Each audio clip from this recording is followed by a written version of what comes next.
wabarakatuh. Bismillah walhamdulillah wassalatu wassalamu ala rasulillah Sayyidina wa habibina Muhammad ibn Abdullah wa ala alihi wa ashabihi wa man ittaba'a hudah.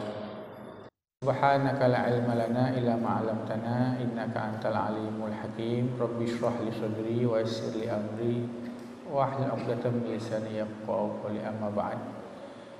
Jamaah salat subuh Masjid Az-Zahra yang dirahmati oleh Allah Subhanahu wa taala. Kita sebetulnya dalam kajian fikih kita sudah melewati bab kitab jenazah. Sudah kita tuntaskan cara memandikan jenazah, mensolati, mengkafani, mensolati dan juga menguburkan. Dan pada saat ini kita masuki tentang persiapan menjelang bulan Ramadan. Mudah-mudahan di waktu yang singkat ini kita bisa jelaskan tentang fikih shaum, fikih puasa, dan juga persiapan menjelang datang bulan Ramadan. Kita sudah berada di pertengahan, kita lihat sudah purnama, kita sudah berada di pertengahan bulan Rajab. Sudah hampir setengah dari bulan Rajab sudah berlalu. Maka kiat-kiat apa saja amal yang kita lakukan ketika sudah masuk bulan Rajab? Bulan Rajab, para ulama salaf menyebutnya sebagai serambi atau halaman daripada Ramadan. Imam Abu Bakar Al-Balkhi, ulama yang lahir tahun 333 Hijriah, mengatakan bahwa Ar-Rajab karrih wa Sya'ban kal ghaim wa Ramadan kal matar. Rajab itu seperti angin kencang. Kemudian Sya'ban itu seperti mendung. Nah, dan hujan itu adalah bulan Ramadan. Kalau Ramadan itu hujan, maka angin kencangnya itu bulan Rajabnya. Kemudian mendungnya itu bulan Sya'bannya, kemudian baru bulan Ramadan itulah hujannya. Beliau juga katakan syahrul Rajab syahrul zara' wa Sya'ban syahrul suqya wa Ramadan syahrul hasad. Rajab itu adalah bulan kita menanam, Sya'ban itu bulan kita menyiram, dan Ramadan adalah bulan kita memanen. Man lam yazra' fi Rajab, barang siapa yang tidak menanam di Rajab, walam yasqi fi Sya'ban, tidak menyirami di bulan Sya'ban, wa kaifa yahsudu fi Ramadan, maka bagaimana mungkin dia akan memanen di bulan Ramadan. Jadi ulama salaf itu persiapannya dari Rajab, bahkan sebagian besar mereka 6 bulan sebelum Ramadan. Jangankan bulan Rajabnya, sebagian dari ulama itu 6 bulan sebelum Ramadan sudah siap. Nah, Imam Malik itu gurunya Imam Syafi'i, Malik bin Anas, ulama sebut sebagai Imam Darul Hijrah, Imam Madinah. Beliau belajar dengan beberapa tabi'in, belajar bahkan dengan sahabat Nabi, beberapa sahabat Nabi. Ya, Imam Malik itu belajar dengan Imam Nafi'. Imam Nafi' itu belajar dengan Sayyidina Abdullah bin Umar, sahabat Nabi, anaknya Sayyidina Umar bin Khattab. Beliau mengatakan, saya melihat, beliau meriwayatkan dalam Muwatta'nya, kitab Muwatta'nya, bahwasanya para ulama itu, bahwasanya bukan lagi ulama, para tabi'in itu, bahkan sebagai penduduk Madinah, walau sudah sampai bulan Rajab, mereka langsung berdoa, Allahumma barik lana fi Rajab wa Sya'ban wa balighna Ramadan. Ya Allah, berkahi kami di Rajab dan di Sya'ban, dan sampaikanlah kami di bulan Ramadan. Ulama dulu itu Pak, dari zaman sahabat Nabi sampai tabi'in, kalau masuk bulan Rajab itu tidak dianggap bulan biasa. Mereka udah siap-siap. Bukan kayak orang-orang sekarang. Orang-orang sekarang masuk bulan Rajab ditakut-takuti tuh masyarakat. Jangan puasa Rajab, nggak ada hadisnya. Ini kacau Pak zaman sekarang ini. Fitnah luar biasa. Kalau bulan Rajab itu bulan biasa saja, kenapa para ulama dulu mengarang tentang fadilah Rajab? Bahkan Imam Malik itu orang yang belajar dengan tabi'in, bahkan bertemu dengan beberapa sahabat Nabi, melihat penduduk Madinah langsung, jelas meriwayatkan Allahumma barik lana fi Rajab wa Sya'ban wa balighna Ramadan. Imam Ibnu Rajab Al-Hambali, ulama terkenal di mazhab Hambali, menulis buku itulah tentang fadilah Rajab. Maka dari itu masuknya bulan Rajab ini jangan disamakan dengan bulan-bulan biasa. Ada kekhususan dari bulan Rajab tersebut. Baik, apa yang kita lakukan? Imam Abu Bakar Al-Balkhi mengatakan tadi bulan Rajab adalah bulan menanam, atau bulan Rajab itu adalah seperti angin. Kalau Ramadan itu adalah hujan, maka Rajab itu adalah anginnya, dan Sya'bannya itu adalah mendungnya. Maka yang pertama kita lakukan adalah berpuasa. Apakah ada dalilnya tentang puasa Rajab? Mana dalilnya? Apakah Nabi melakukan? Nah, kita untuk menyelami ini, yang diambil dari Rasulullah itu adalah perbuatannya dan perkataannya. Perbuatan dan perkataannya atau diamnya Nabi itu berarti mengatakan itu boleh. Baik, kita mulai dari perkataannya. Dalam hadis riwayat Abu Daud dan Imam Baihaqi dengan sanad yang baik, ada seorang sahabat dari suku Bahilah. Dia itu pernah bertemu dengan Nabi SAW, kemudian berpisah setahun. Lalu dia datang tahun depannya bertemu dengan Nabi SAW. Udah agak kurus badannya. Terus dia datang ke depan Nabi. Nabi nggak lupa. Dikatakan, amma ta'rifuni ya Rasulullah. Ya Rasulullah, ingat saya enggak? Nabi lihat, man anta? Siapa engkau? Kata Nabi. Nabi enggak ingat, siapa engkau? Dia bilang, ana Bahili. Saya ini orang Bahili. Jitu ka amal awal. Saya datang ketemu dengan kamu di tahun pertama dulu. Terus Nabi katakan, ma ghayyaraka? Kenapa kau jadi berubah seperti ini? Wa qad kunta hasnal hay'ah. Dulu kau itu bagus, kata Nabi, badanmu gemuk, sehat, kok kau jadi kurus, jadi seperti ini. Dia katakan, ma akaltu ta'aman mundu faraqtuka illa bilail. Aku enggak pernah makan selama setahun ini ya Rasulullah. Saya enggak pernah makan semenjak saya meninggalkan engkau setahun. Saya enggak pernah makan illa bilail, kecuali malam hari. Maksudnya apa tuh, Pak? Puasa dia full setahun. Kata Nabi, lima azabta nafsak. Kenapa kau ini menyiksa dirimu? Sum syahr sabar. Puasa aja bulan Ramadan. Udah. Kalau mau nambah, kata Nabi, sum yauman fi kulli syahr. Puasa saja satu hari setiap bulan. Nah, dia bilang, zidni ya Rasulullah. Tambah dong ya Rasulullah. Fa inna bi quwwah. So ini masih kuat. Kecil sekali kalau sebulan cuma satu hari. Kata Nabi, ya sudah, yaumaini fi kulli syahr. Kau puasa 2 hari di setiap bulan. Dia bilang, zidni ya Rasulullah. Tambah lagi. Masih gampang itu, masih kecil itu. Kata Nabi, salasa ayyam fi kulli syahr. Berarti 3 hari di setiap bulan. Ini kita kenal dengan ayyamul bid, Pak. Hari-hari purnama. Hari-hari yang malam itu purnama. Yaitu 13, 14, 15. Silahkan itu, kecuali di bulan Dzulhijjah. Karena Dzulhijjah itu tanggal 13-nya adalah hari tasyrik. Terus dia bilang, zidni, tambah lagi ya Rasulullah. Masih kuat saya. Nah, ini masuk ke Rajab, Pak, kita. Kata Nabi, sum minal hurum. Puasalah kau di bulan-bulan yang hurum, bulan-bulan yang dihormati, atau disebut dengan Ashhurul Hurum. Kan di Al-Quran mengatakan, inna iddatash syuhuri indallahi 12 syahra. Allah katakan dalam surah At-Taubah, bilangan bulan di sisi Allah itu ada 12 bulan. Minha arba'atu hurum, ada yang 4 yang dihormati itu. 3 datang berturut-turut, Dzulqa'dah, Dzulhijjah, Muharram. Yang satunya ini loncat, sekarang kita berada di dalamnya, yaitu di bulan Rajab. Jadi sangat aneh, Pak, kalau orang berkoar-koar, mana dalilnya, mana dalilnya. Ini hadis sangat jelas. Nabi katakan, puasalah di bulan hurum. Tapi memang Nabi nggak bilang apakah di awalnya, apakah di tengahnya, apakah di akhirnya. Tapi Rajab, suka nggak suka, mau nggak mau, adalah termasuk dari Ashhurul Hurum, bulan yang dihormati. Nah, maka dari itu kata Nabi, ya udah, kalau kau masih kuat, kata Nabi SAW, puasalah di bulan-bulan yang hurum, bulan-bulan yang dihormati. Itulah makanya kenapa ulama itu banyak menganjurkan kita berpuasa di Rajab, itu diantara dari hadis yang tadi.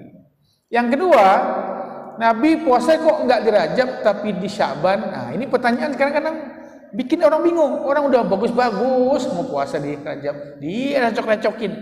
Jangan-jangan kalau mau puasa itu di Sya'ban. Kata Nabi SAW, berpuasa itu Sya'ban hampir penuh. Baik. Karena kalau perkataan Nabi itu puasalah di bulan hurum, itu dalil Rajab. Tapi perbuatan Nabi adalah di bulan Sya'ban. Nabi puasanya itu di bulan Sya'ban. Kenapa Nabi puasa di bulan Sya'ban? Nabi itu Pak suka nyambung puasanya. Jangankan puasa di Sya'ban, Nabi itu di bulan Ramadan nyambung puasanya. Dari bukan kayak kita cuma siang aja berpuasa. Nabi dari fajar, kayak kita lah fajar, ya dari puasanya itu sampai malam lanjut puasa. Namanya itu wisol, lanjut. Kalau kita kan enggak, Pak. Kita itu maghrib ya sudah, kan haram kalau kita enggak buka puasa kan? Karena Nabi kalau begitu maghrib berbukalah.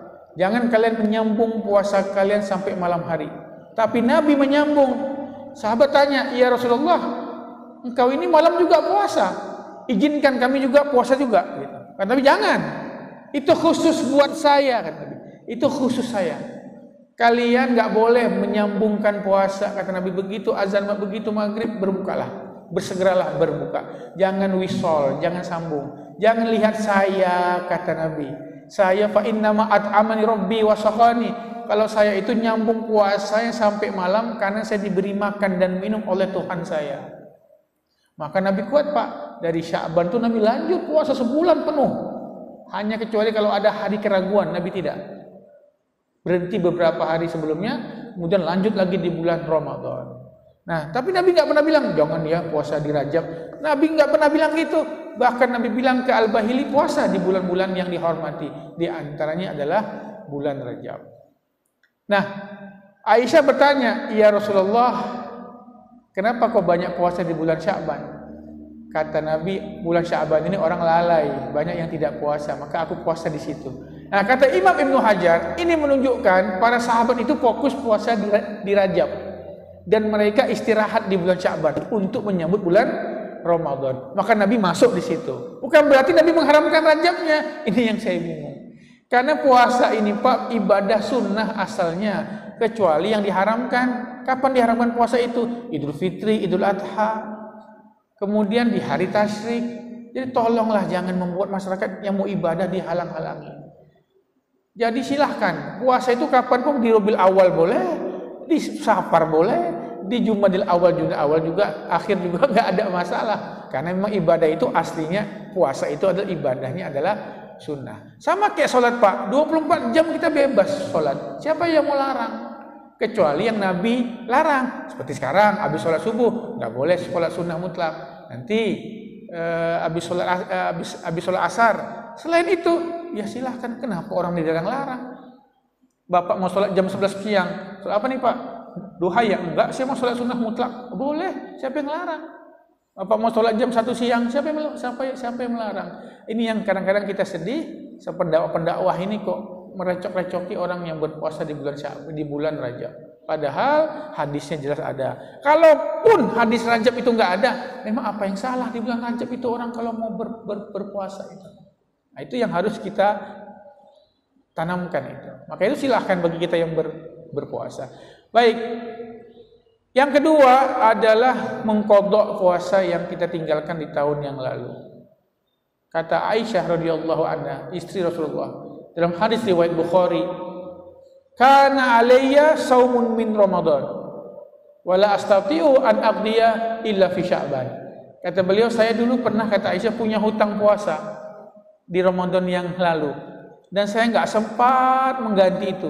Dalam hadis Muslim disebutkan, karena saya sibuk mengurus Rasulullah, saya nggak sempat mengqadha puasa saya sampai alhamdulillah saya bisa qadha di bulan Sya'ban, bukan Rajab, Pak, di bulan Sya'ban.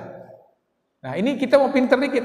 Kata Imam Ibnu Hajar, kata-kata Aisyah, saya punya utang puasa di bulan Ramadan yang lalu, saya nggak sempat mengqadhanya kecuali di bulan Sya'ban. Bukan berarti bulan Sya'ban itu adalah afdal untuk mengqadha, bukan, tapi itu adalah limit, batas akhir kita ingin mengqadha puasa kita yang sudah kita lewati.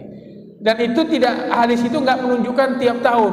Kata Aisyah pernah Berarti bagi yang ada hutang puasa di tahun lalu segera mengqadanya, bukan harus di Sya'ban. Tapi karena Aisyah radhiyallahu anha sibuk, maka dia mengqadanya itu adalah di bulan Sya'ban. Maka bulan Sya'ban itu menjadi bulan terakhir bagi kita untuk hati-hati untuk kita mengqada puasa yang terdahulu. Nah, ini adalah pegangan kita, jangan sibuk puasa Rajab tapi qada masih banyak. Nah, jadi kita ingatkan tuh, mungkin kita enggak Pak, istri kita yang ada datang bulannya, anak kita tanya, kalian udah ada enggak nih bulan kemarin? Nah, biasanya kan mengqada itu lupa, lagi enggak biasa puasa, yang enggak biasa puasa Senin Kamis, mengqada itu berat. Kalau di bulan Syawal setelah Ramadan, wah berat sekali itu, lagi banyak-banyaknya makanan.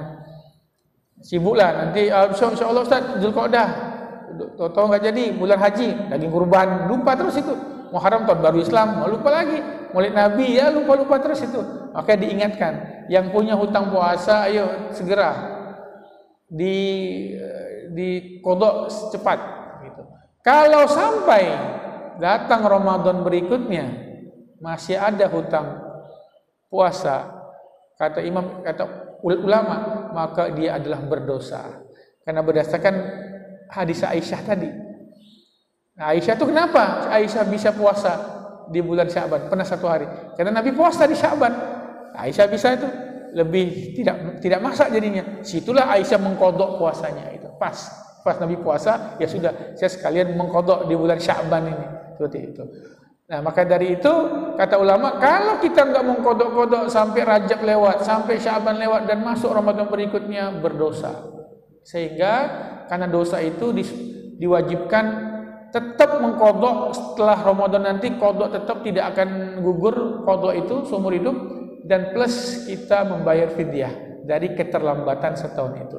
Itu di mazhab Imam Ahmad dan juga di mazhab Imam Syafi'i. Barang siapa yang ada hutang puasa Ramadan lalu dia tidak mengqadanya sampai datang Ramadan berikutnya, maka dia nanti setelah puasa dia qada lagi wajib, plus dia tambah lagi satu fidyah, satu mud, sekitar 1 kilo lah, ya 7 on lah, sekitar 7 on beras. Ya kalau kita genapkan menjadi 1 kilo untuk diberikan ke perharinya itu atas keterlambatan yang kita lakukan.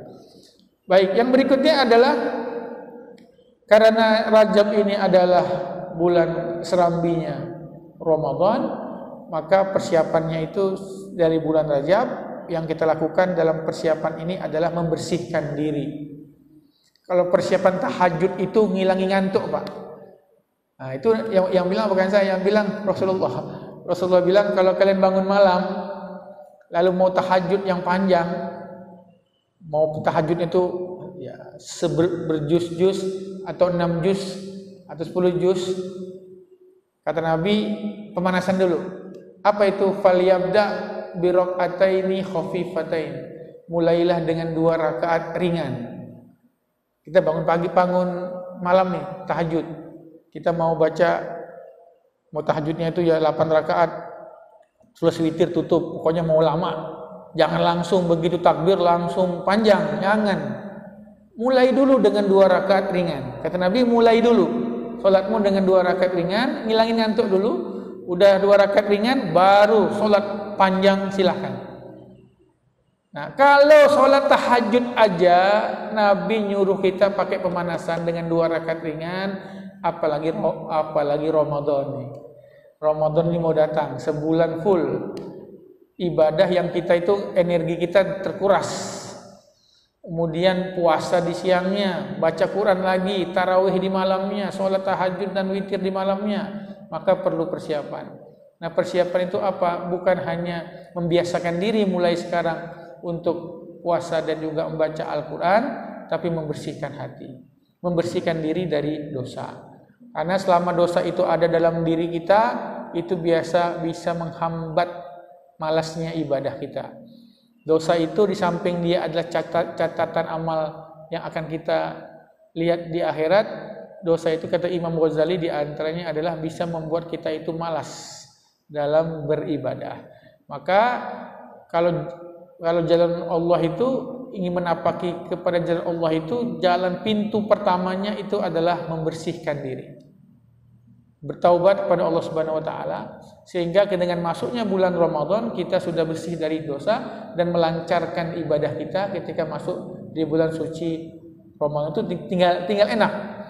Masuk bulan Ramadan itu tinggal menaikkan iman, tinggal menaikkan derajat.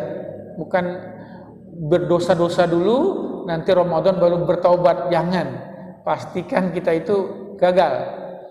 Banyak orang sekarang udah mulai, Ustaz, saya sudah beli Al-Quran, nanti saya baca. Awal tarawih baru saya baca. Itu nggak ada persiapan. Nanti lihat aja, Pak.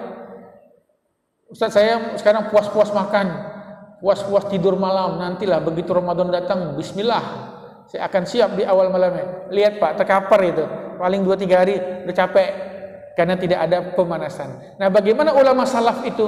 Ulama salaf itu bersiap-siap itu adalah mereka kalau latihan puasanya itu di bulan Rajab. Bulan Rajab mereka banyak-banyak berpuasa. Silahkan pilih di hari apa aja, mereka tidak menentukan. Nah, di Sya'ban itu disebutnya Syahrul Qura. Sya'ban itu nanti bulan depan sebutnya Syahrul Qura, bulan baca Quran. Nah, orang Salaf itu membiasakan baca Quran itu di bulan Sya'ban. Di bulan Sya'bannya dibaca gitu. Sehingga masuk bulan Ramadan kita sudah terbiasa puasa, sudah terbiasa baca Al-Quran, tinggal enak. Nah, kalau bisa Pak, kita targetkan sebelum masuk Ramadan kita udah 1 khatam. Sudah 1 khatam Al-Quran minimal gitu. Udah alhamdulillah lah. Nah, kita puasa Senin Kamis. Ya, di bulan Rajab ini nanti juga kita biasakan sehingga masuk bulan Ramadan tinggal enak. Tapi nggak usah ikut Nabi, Pak. Kalau Nabi itu kuat dari awal Sya'ban itu nyambung sampai Ramadan, itu kuat sekali Rasulullah SAW. Tapi para ulama salaf bahkan ada yang dari awal Rajab, Pak. Rajab sebulan puasa, Sya'ban puasa, berhenti sebentar kalau ada hari keraguan, kalau nggak ada lanjut, langsung masuk bulan Ramadan 3 bulan. Itu kan luar biasa. Nah, kalau kita jangan seperti itu, yang penting kita ada tergantung pada kekuatan kita di diri kita masing-masing. Ya, di diri kita masing-masing. Salat malam tahajud bisa kita usahakan kita lakukan pemanasan. Nah, hindari hal-hal yang membuat ibadah kita itu kendor. Di antaranya itu adalah ada sisa dosa tadi. Kata Imam Al-Hasan Al-Basri, seorang tabi'in yang bertemu dan belajar dengan sahabat Rasulullah. Dia mengatakan, kalau kau sholat subuh berjamaah dengan lancar, tahu-tahu di zuhurnya malas dan terlambat, berarti ada dosa yang kau lakukan antara subuh dan zuhur. Kalau kau sholat subuh berjamaah, subuh lancar, zuhurnya juga lancar, asarnya kendor, berarti ada dosa yang kau lakukan antara zuhur sama dan asar. Nah, maka Ramadan gitu, Pak. Jangan sampai bulan Ramadan masuk kita masih ada dosa di diri kita, sehingga itu membuat ibadah kita malas, membuat ibadah kita itu tidak maksimal. Paling-paling semangat hanya beberapa hari. Apa syarat taubat itu? Ya, kita bagi dulu, Pak, dosa. Dosa itu dibagi 2. Ada dosa kecil, ada dosa besar. Nah, kalau dosa kecil itu apa? Dosa kecil itu dosa yang mudah sekali dihapus dengan ibadah. Kita sholat, habis tuh dosa. Kita wudhu, selesai itu dosa. Kita istighfar, selesai itu. Kita bersedekah, dosa habis. Itu namanya dosa-dosa kecil. Dosa kecil itu biasanya kata ulama, satu, Nabi tidak menyebutkan dia dosa besar. Kemudian tidak ada murka Allah kalimatnya di situ. Tidak ada laknat di situ. Kalau kita baca hadis Allah melaknat, oh itu besar berarti, Pak. Ar-rashi wal murtasi misalnya. Finnar, yang menyuap dan disuap di neraka, oh itu dosa besar itu berarti. Betul, besar. La'anallah misal, Allah melaknat misal. Waduh, itu berarti dosa besar. Nah, dosa yang enggak ada laknatnya, dosa yang enggak ada Allah murkanya, itu disebut sebagai dosa kecil. Nah, dosa-dosa kecil ini banyak sekali, tapi kalau banyak-banyak lama-lama bisa jadi besar dia kalau banyak. Dosa kecil bisa jadi besar satu kalau dikumpulkan banyak, enggak diselat ibadah. Nah, ini dia jadi besar. Yang kedua kalau dia anggap remeh. Nah, contohnya kalau dalam ngeliat perempuan Pak cantik, kita cantiknya, itu dosa kecil.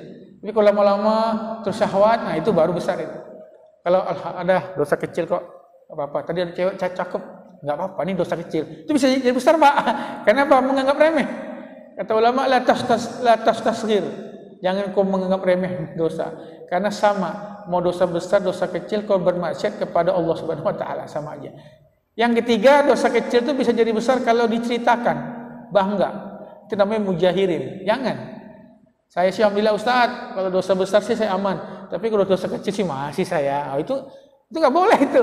Itu seolah-olah, loh, emang kenapa Pak? Nggak remeh itu. Yang keempat itu dosa kecil yang tidak diselingi oleh istighfar dan juga beribadah. Kata Nabi, kalau rumah kalian kemasukan air 5 kali sehari, kata Nabi. Rumah kalian ini kemasukan air 5 hari sehari 5 kali. Kira-kira bersih enggak, kata Nabi? Kalau sahabat, ya bersih lah Rasulullah. Nah, begitulah dengan sholat. Kalau kalian sholat 5 waktu, kata Nabi, pasti kalian akan bersih dari dosa. Tapi itu dosa kecil. Nah, kalau dosa besar, bagaimana cara terbebas dari dosa besar? 2. Dosa besar dibagi 2. Ada dosa besar antara kita sama Allah, ada dosa besar antara kita dan manusia. Nah, yang pertama ini, dua-duanya ini syaratnya 1, taubat. Nah, taubat itu syaratnya apa? Syarat taubat itu sebetulnya 1 aja. Nabi katakan, innamat taubatu an-nadam. Sesungguhnya taubat itu adalah menyesal. Kata Nabi itu, menyesal. Singkat. Ingin taubat, kita bilang tubu ilallahi taubatan nasuha. Taubatlah kepada Allah taubat yang nasuha. Apa itu taubatan nasuha? 3 kata aja. An-nadam. 3 huruf. Kalau bahasa Arab itu nun, dal, mim. An-nadam. Nyesal. Dah. Kata Imam Ibnu Hajar, kalau orang nyesal, apa ciri-cirinya? Indikatornya apa nyesal itu? Kalau dia nyesal, dia menangisi pasti. Menyesali dosa yang lalu. Kemudian apa? Yang paling penting ini. Dalam hatinya enggak mau lagi melakukan itu. Dalam hatinya tidak mau lagi melakukan dosa itu. Itu sudah ada di rasa penyesalan. Di rasa penyesalan itu sudah ada ikhla'. Ikhla' itu adalah melepaskan diri. Enggak mau lagi saya melakukan itu. Kalau itu sudah ada dalam diri kita, maka bersih Pak. Langsung bersih dosa kita itu.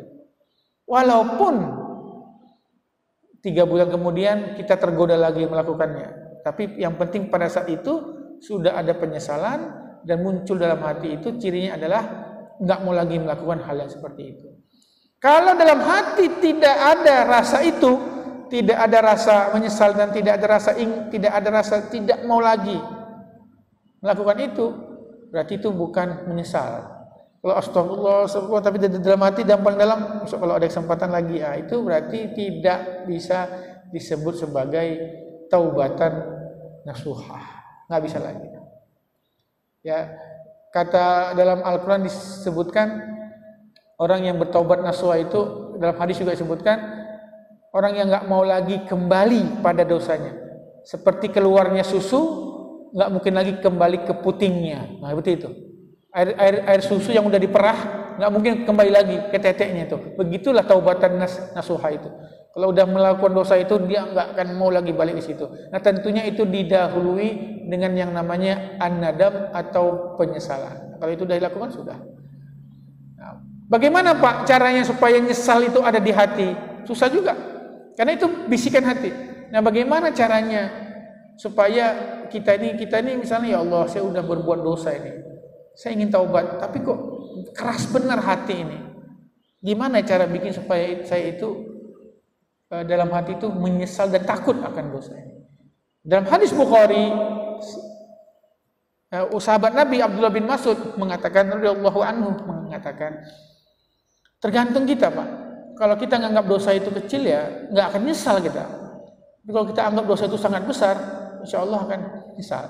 Kata Abdullah bin Mas'ud, innal mu'min yara dzunubahu ka'annahu qa'idun tahtal jabal yakhafu an yaqa' alaihi.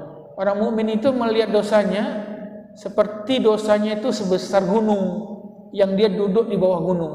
Dia takut gunung ini akan menimpanya. Begitulah orang yang mukmin melihat dosanya. Tetapi wa innal fajira, kalau orang fajir ini lawannya orang mukmin, orang fasik, orang rusak, melihat dosanya itu kadzubab, melihat dosanya itu seperti lalat marra ala anfi yang sedang lewat di hidungnya. Cukup begini aja. Kata Abdullah bin Mas'ud, cuman digitukan saja dosanya tuh. Anggap remeh dengan dosanya. Kecil. Nah, seperti itu. Maka kalau kita seperti itu, nggak mungkin ada tobat diterima itu. Karena menganggap remeh seperti dosa itu hanya seperti lalat yang lewat di hidung saja. Itu yang kata oleh Abdullah bin Mas'ud. Sehingga Ibnu Abbas mengatakan dalam hadis Bukhari dan Muslim, orang-orang inna ahla syirki, orang musyrik, penyembah berhala, uzanu fa aktsaru, mereka penzina dan memperbanyak zina. Kemudian juga waqatalu, membunuh dan banyak membunuh. Kemudian mereka masuk Islam. Lalu di hati mereka ada rasa takut. Kita ini dulu banyak bunuh orang loh. Kita ini dulu banyak berzina loh. Walaupun kita udah masuk Islam, masih diampuni enggak ya? Enggak tenang mereka itu. Lalu datang kepada Rasulullah SAW. Ya Rasulullah, innal ladzi tad'u, sesungguhnya Allah yang engkau dakwahkan kami untuk kepadanya pasti adalah Maha Pengampun. Maka beri kami kabar, ada enggak tebusan yang bisa kami lakukan sehingga Allah mengampuni dosa-dosa kami yang banyak bunuh orang, banyak berzina itu. Maka Nabi diam. Turunlah ayat Allah surat Az-Zumar. Qul ya ibadiyal a'udzubillahi minasyaitonir rajim. Qul ya ibadiyalladzina asrafu ala anfusihim la taqnatu mir rahmatillah. Wahai katakan ya Muhammad kepada hamba-hambaku yang telah melampaui batas itu, yang telah melampaui batas dalam dosanya itu, jangan kalian putus asa dari rahmat Allah, karena Allah mengampuni semua dosa. Juga turun surat Al-Furqan, bahwa semua dosa diampuni oleh Allah Subhanahu wa taala kecuali syirik. Nah, kecuali syirik itu yang tidak diampuni oleh Allah Subhanahu wa taala. Maka Nabi katakan kepada sahabat orang-orang yang seperti itu, maka mereka pun menjadi gembira dan senang, asalkan tadi diawali dengan rasa takut dan rasa penyesalan. Dan kalau sudah ada penyesalan dalam diri kita, tinggal kita sempurnakan itu taubat itu, yaitu dengan kita beristighfar dan sholat sunnah.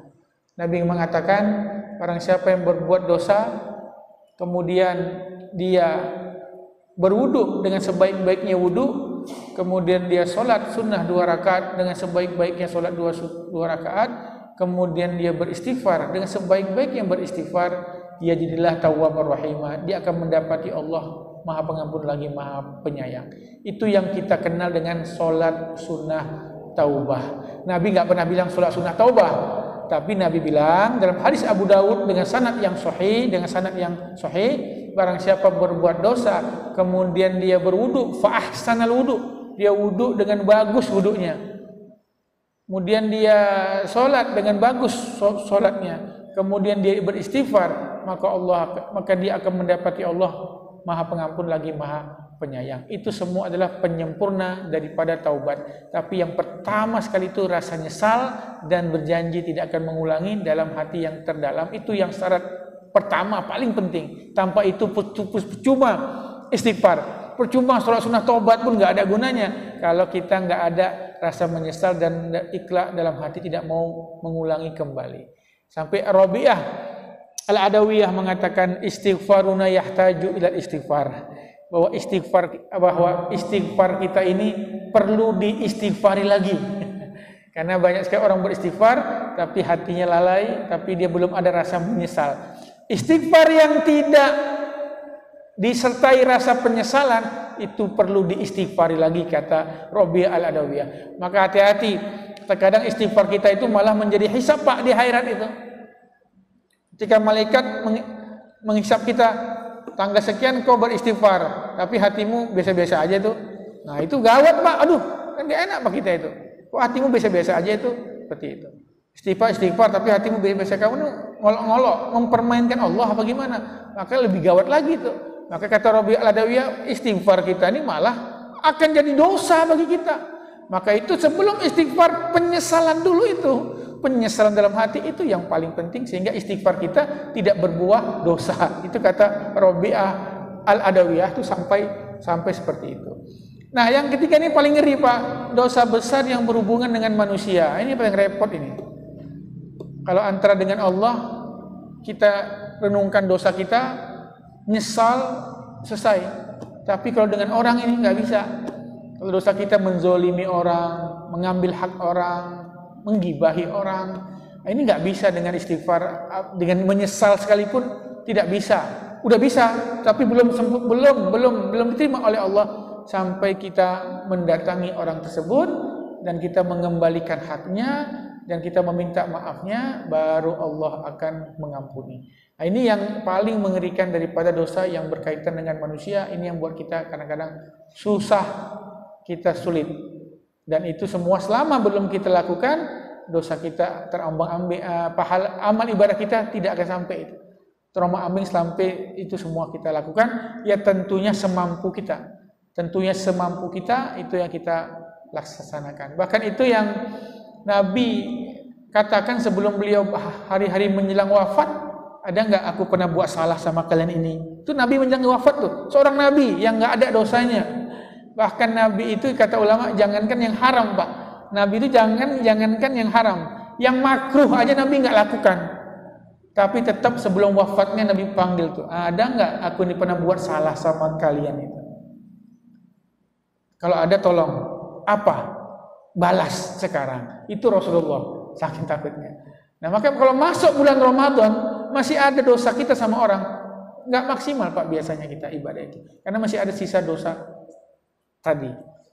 Sayyidina Umar bin Khattab radhiyallahu anhu ditikam sholat subuh, bagi rapikan saf, ditikam sama Abu Lu'lu'ah, seorang majusi yang menyelinap, terkapar, jatuh, langsung sama sahabat ditangkap itu. Salat tetap dilanjutkan oleh Sayyidina Abdurrahman bin Auf. Ketika akan mati, ketika wafat dia tanya, yang nikam saya siapa? Gitu. Yang nikam kau ini orang majusi. Alhamdulillah. Kenapa Umar? Berarti bukan orang Islam yang ada masalah dengan saya. Berarti saya nggak ada masalah ya sama orang, nggak ada. Itu Abu Lu'lu'ah, ya sudah, itu memang orang jahat. Saya tenang. Saya yang bunuh saya itu seorang majusi yang memang jahat. Yang penting saya meninggal ini saya nggak pernah ada apa-apa sama orang. Itu saking takutnya itu. Di akhir hayatnya yang dipikirkan adalah saya meninggal ini, saya wafat ini masih ada dosa nggak sama orang itu? Masih ada dosa nggak sama orang? Nah itu pentingnya, ngerinya kita buat dosa sama orang, sehingga kita harus mengembalikan hak-hak orang, sehingga kalau udah kita kembalikan, baru kita aman dan kita terbebas daripada dosa. Baik, mungkin ada yang ditanyakan Pak, silakan. Allahu a'lam bishawab.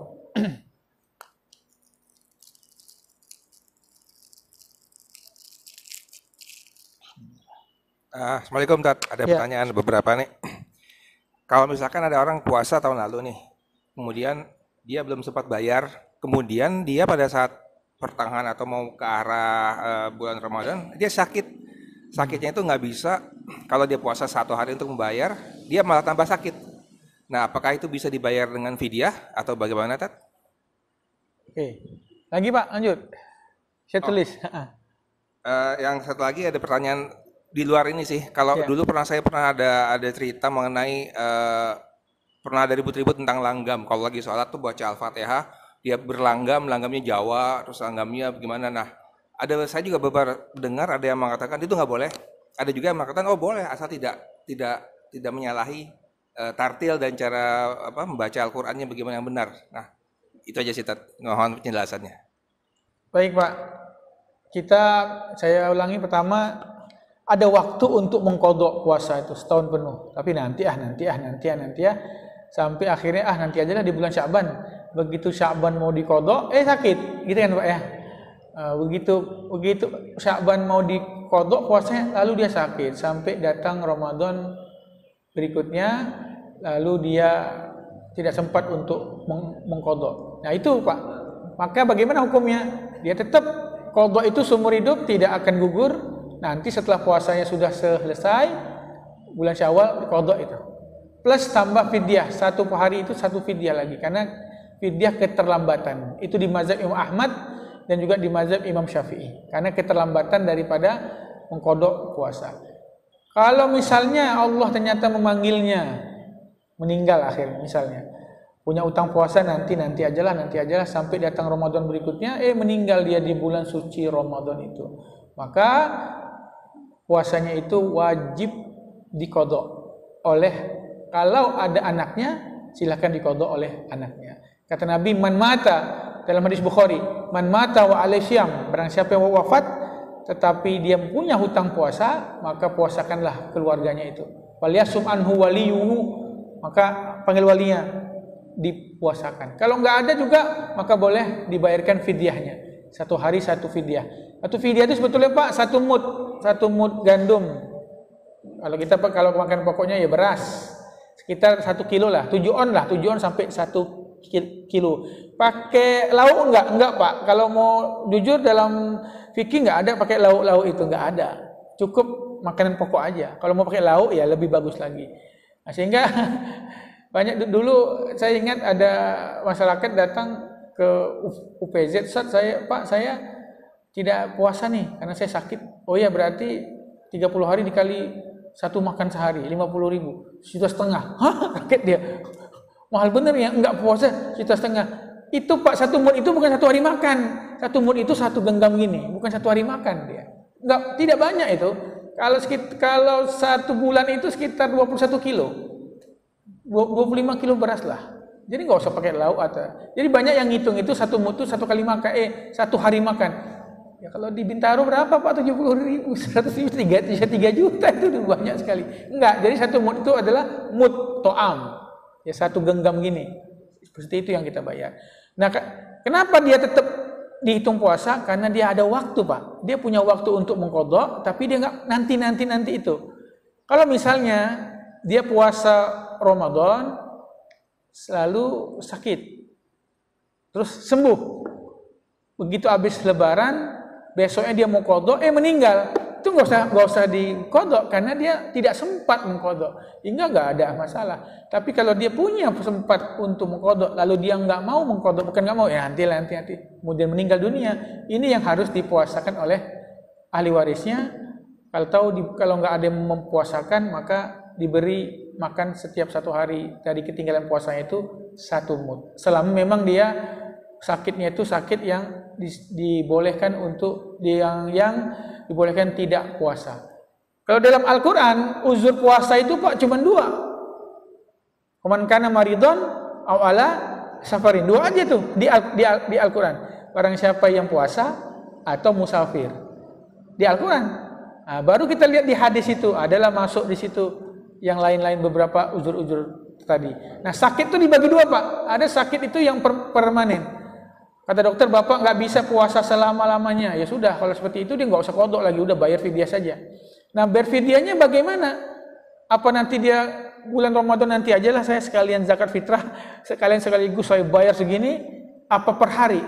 Dalam mazhab Imam Syafi'i, bagi orang yang sudah tua, lansia yang nggak mungkin puasa lagi, atau yang sakitnya itu permanen, yang kata dokter Bapak nggak boleh puasa seumur hidup, maka bayar fidyahnya itu adalah per hari Pak, di mazhab Imam Syafi'i. Kenapa? Supaya terasa seperti pengganti puasa. Puasa pertama kita nggak puasa karena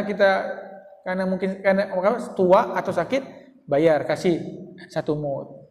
Nanti besok 1 mud lagi, seperti itu per hari. Nah, tapi di beberapa ulama lain mengatakan boleh aja sekaligus juga.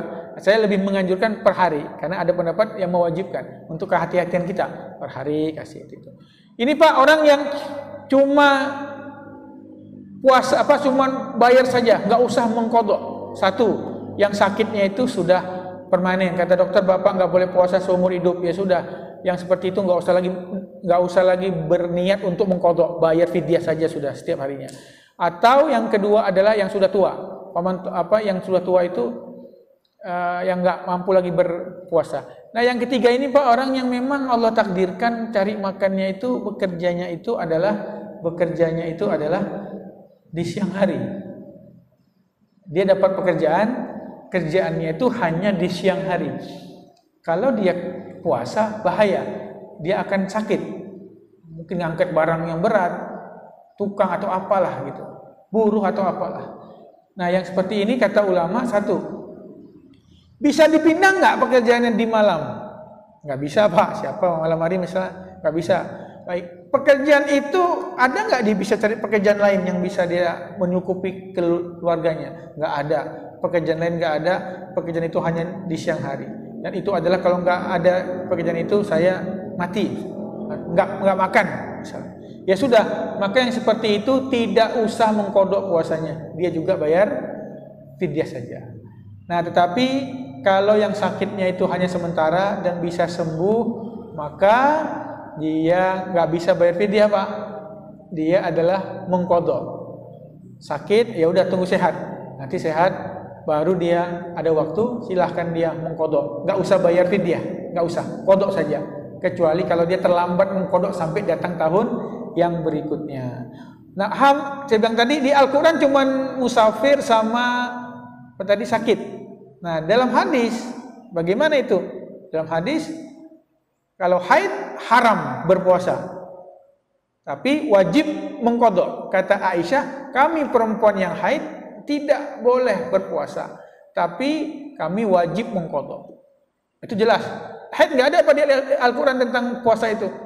Haid di Al-Qur'an tentang enggak boleh disetubuhi dalam Al-Qur'an kan, tapi masalah puasa tidak ada itu. Itu ada di dalam hadis. Nah, tinggal nifas. Nifas itu melahirkan. Nah, ini bingung, Pak. Di Al-Qur'an enggak ada, di hadis juga Nabi enggak menjelaskan secara jelas itu masalah yang nifas itu. Nah, Imam Syafi'i menganalogikannya nifas itu dengan haid. Sama kata Imam Syafi'i, sama-sama darah. Hanya saja kalau haid itu cuma 1 mingguan, kalau nifas bisa 40. Bagaimana? Kata Imam Syafi'i, al-haid sama nifas sama. Berarti apa? Qadha saja, tidak ada fidyah. Tapi ada ulama lain mengartikan nifas itu sama dengan sakit yang permanen atau orang tua. Jadi apa? Fidyah saja. Beberapa ulama bilang itu, Pak. Maka jangan heran kalau nanti ada perbedaan itu antara ulama itu. Karena memang tidak ada hadis yang sangat menajam, jelas spesifik mengatakan seperti itu. Jadi wajar kalau dia mengatakan, "Ibu kenapa, Bu? Saya mau bayar fidyah, kenapa? Karena saya melahirkan dan nifas." Oh ya sudah, karena ada pendapat itu. Tapi kalau mengacu ke pendapat Imam Syafi'i, nggak bisa fidyah, wajib mengqadha. Nah, kadang-kadang gitu juga, Pak, ibu-ibu, Ustaz, saya ini hamil, terus gimana? Ikutnya hamil ini bagaimana? Nah, gitu. Ustaz, saya ini hamil, kemudian saya nggak puasa, kemudian akhirnya saya melahirkan. Begitu saya mau qadha, hamil lagi, Ustaz, katanya kan. Ini gimana, Pak, gitu? Begitu saya mau qadha, hamil lagi. Ini kasihan ini. Waduh, kalau kita pakai pendapat Imam Syafi'i itu qadha semua itu, Pak. Nah, kalau hamil di mazhab Imam Syafi'i, kalau dia itu tidak puasa karena takut kesehatan dirinya, maka dia qadha saja, nggak usah bayar fidyah. Tapi kalau dia takut karena bayinya, dia kena, Pak. Wajib qadha, wajib fidyah. Tapi kalau dia takut karena dirinya dan bayinya, sama. Wajib qadha, wajib fidyah. Kenapa wajib qadha? Karena dia enggak puasa. Kenapa wajib fidyah? Karena dia enggak puasa karena orang lain. Begitu. Tapi kalau dia enggak puasa karena takut dirinya sendiri, itu hanya qadha saja tanpa adanya fidyah. Itu ya, Pak. Baik, yang kedua, langgam. Ada hadis kata Nabi, bacakan Al-Qur'an dengan langgam Arab. Juga hadis yang lain, zayyinu aswatakum bil Qur'an. Hiasi suaramu dengan Al-Qur'an. Nah, sekarang boleh nggak saya pakai langgam Jawa atau langgam apapun? Ya, tadi ada 2 pendapat itu. Bagi yang mengatakan tadi wajib pakai langgam Arab, berarti perintah Nabi dianggap sebagai perintah wajib itu. Tapi bagi menganggap itu perintah adalah bukan perintah wajib, tapi adalah perintah yang sunnah, maka menganggap boleh. Karena beberapa qiraah kita, Pak, yang kita baca sekarang itu langgomnya bukan langgam Arab lagi, lambang Farsi, langgam-langgam yang bukan asli lagi. Karena Arab itu kan enggak semua Arab. Iran kan bukan Arab, Pak. Iran itu kan Farsi. Banyak Al-Qur'an pakai versi Iran tuh. Banyak itu di jenis-jenis seperti itu. Nah, kalau saya lebih condong ke pendapat yang membolehkan selama tidak keluar daripada kaidah tajwid, itu bisa dibolehkan. Tapi kalau udah keluar dari panjang pendeknya, itu yang diharamkan. Nggak usah kan masalah itu, Pak Unggul. Masalah MTQ aja nih yang itu kalau ulama Saudi nggak boleh.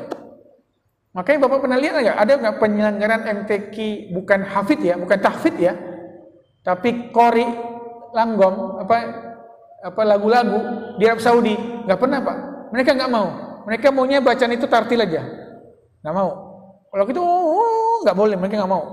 Tapi di beberapa negara Arab, Mesir silakan, Yordania semua boleh, Turki silakan, di Iran silakan. Tapi kalau di Saudi, mereka itu termasuk ulama yang nggak mau gitu-gitu tuh. Jadi jangankan pakai langgam Jawa, langgam yang panjang-panjang, walaupun harokatnya tidak jatuh, mereka nggak mau, datar aja. Oke, seperti itu. Jadi kalau misalnya ada acara di sana, misalnya acara event dimulai dengan membaca Al-Quran, Bapak jangan heran. Kalau bacanya kayak imam di Masjidil Haram, lurus, ini kok ada lagunya? Karena mereka menganggap tuh seperti kita kan Allah, dia enggak lurus, garing amat ya katanya. Karena memang di sana gitu pendapatnya. Kalau di Arab Saudi enggak mau baca Quran itu ya seperti itu saja. Gitu. Baik, ada lagi Pak tanyakan?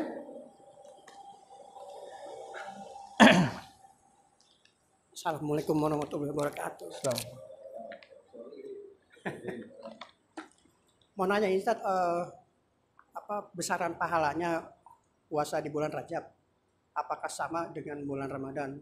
Yeah. Terus tentang ini pahalanya, kalau kita berpuasa di bulan Syawal, itu kan menghapus dosa kita beberapa tahun dan beberapa tahun ke depan dan ke belakang kan. Begitu juga dengan puasa menjelang bulan Idul Adha gitu. Nah di bulan Rajab ini apa ininya kelebihannya gitu loh. Dan apakah untuk menjalani puasa di bulan Rajab ini lebih afdol sebulan penuh atau beberapa hari saja atau cukup Senin Kamis aja gitu Tat? Assalamualaikum warahmatullahi wabarakatuh. Ya, pertama secara khusus tentang pahala bulan Rajab Nabi tidak sebutkan. Cuman memang dalam hadis yang lain bahwa 4 bulan ini yang kita sebut sebagai Ashhurul Hurum, yaitu Dzulqa'dah, Dzulhijjah, Muharram dan Rajab, di situ dilipat gandakan amal, Pak. Dilipat gandakan pahala. Jadi kalau kita ibadah di bulan Dzulqa'dah, kita ibadah di bulan Dzulhijjah, kita ibadah di Al-Muharram dan di bulan Rajab, itu pahalanya dilipat gandakan lebih daripada bulan-bulan yang lainnya. Tapi apakah bisa menandingi Ramadan? Jelas tidak bisa, karena bulan Ramadan adalah puasa wajib. Karena amalan yang wajib itu lebih pasti, lebih tinggi pahalanya daripada amalan sunnah. Kecuali satu, Pak. Semua amalan fardu itu 70 kali lipat lebih hebat daripada amalan sunnah. Zuhur itu Pak lebih hebat dari tahajud, ingat itu. Jangan orang semangat di tahajud, malas di zuhur itu. Zuhur itu lebih hebat dari 1000 rakaat di tahajud pun. Nah, kata ulama, jangan barang siapa yang di tahajud khusyuk tapi di zuhur enggak khusyuk tertipu. Keringat kalian di sholat zuhur itu lebih jauh, lebih hebat daripada tangisan di tahajud itu. Kenapa? Fardu. Yang namanya fardu itu lebih hebat daripada sunnah berlipat ganda, kecuali satu, Pak. Apa itu? Masalah hutang. Kalau orang hutang sama kita, kemudian jatuh tempo, dia nggak mampu bayar, maka wajib bagi kita untuk menunda sampai dia mampu.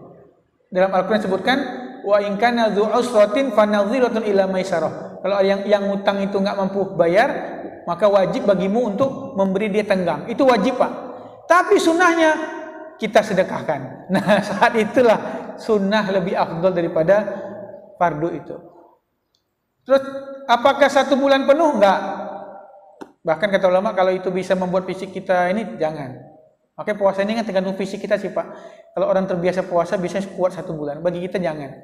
Terutama karena udah mau menjelang bulan Ramadan. Banyak ulama itu ngambil Rajab itu di tengah, Pak. Pas purnamanya, pas 13, 14, 15-nya. Karena itu memang adalah bulan Ayyamul Bid. Jadi banyak itu yang ngambil 13, ada juga yang ngambil dari pertama, enggak masalah.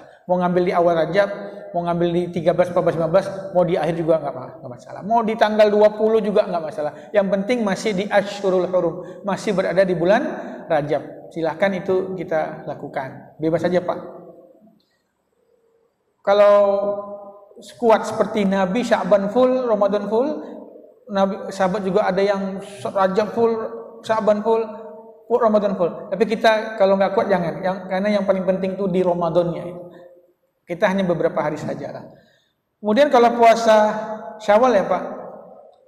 Puasa Syawal gimana Pak tadi? Ya. Kalau yang belakang dan depan itu puasanya Arafah Pak. Puasa Arafah dan puasa Asyura. Itu yang menghapuskan dosa. Kalau puasa di Syawal itu kata Nabi seperti puasa setahun.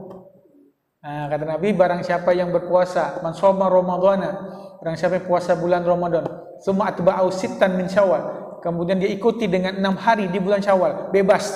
Syawal itu bebas. Mau langsung di hari kedua, mau di tengah-tengah, mau di akhir, mau selang-selang 1 hari, 2 hari, enggak puasa dulu. Terus yang penting 6 hari itu semuanya di bulan di bulan Syawal, mau itu selang, mau itu berurut, silahkan. Kata Nabi, barang siapa yang puasa bulan Ramadan full, kemudian dia puasa 6 hari di bulan Syawal, maka faka'annama shoma dahr kullu, seolah-olah dia puasa 1 tahun penuh. Kenapa 1 tahun penuh? Karena Ramadan 30 ditambah 6, 30 tambah 6, 36 dikali 10, 360 hari. Seperti putaran kan 365 hari. Nah, itu maksudnya seperti itu. Fadilah daripada puasa di bulan Syawal setelah bulan Ramadan. Baik, Pak? Baik. Insyaallah kita perdalam lagi tentang puasa di pertemuan yang berikutnya. Insyaallah ketemu lagi Pak Syakban nih. 1 kali lagi insyaallah kita bahas tentang berpuasa. Semoga bermanfaat. Kita akhiri bismillahirrahmanirrahim. Alhamdulillahirabbil alamin. Hamdulillah fi mazidah. Ya rabbana lakal hamdu kama yanbaghi jalali wajhikal karim wa adhi sultani. Allahumma shalli wa sallim ala sayyidina Muhammadin wa ala alihi washabbihi ajma'in. Rabbana anfa'na bima 'allamtana. Rabbi 'allimna alladhi yanfa'una. Rabbi faqihna wa faqih ahlana wa qarabat lana fi dinina. Rabbi waffiqna wa waffiq bima tariq qawlan wa fi'lan karama. Allahumma arzuqna mahabbatal ilmi wa mahabbatal ulama. Rabbana anfa'na bi barakatihim wa ahdina husna bi hurmatihim wa amitna fi tariqatihim wa mu'afatihim minal fitani. Wa sallallahu ala Muhammadin wa ala alihi washabbihi wasallam. Subhana rabbika rabbil izzati amma yasifun. Wassalamun ala mursalin walhamdulillahi rabbil alamin. Subhanakallahumma wa bihamdika asyhadu an la ilaha illa anta astaghfiruka wa atubu ilaik. Assalamualaikum warahmatullahi wabarakatuh.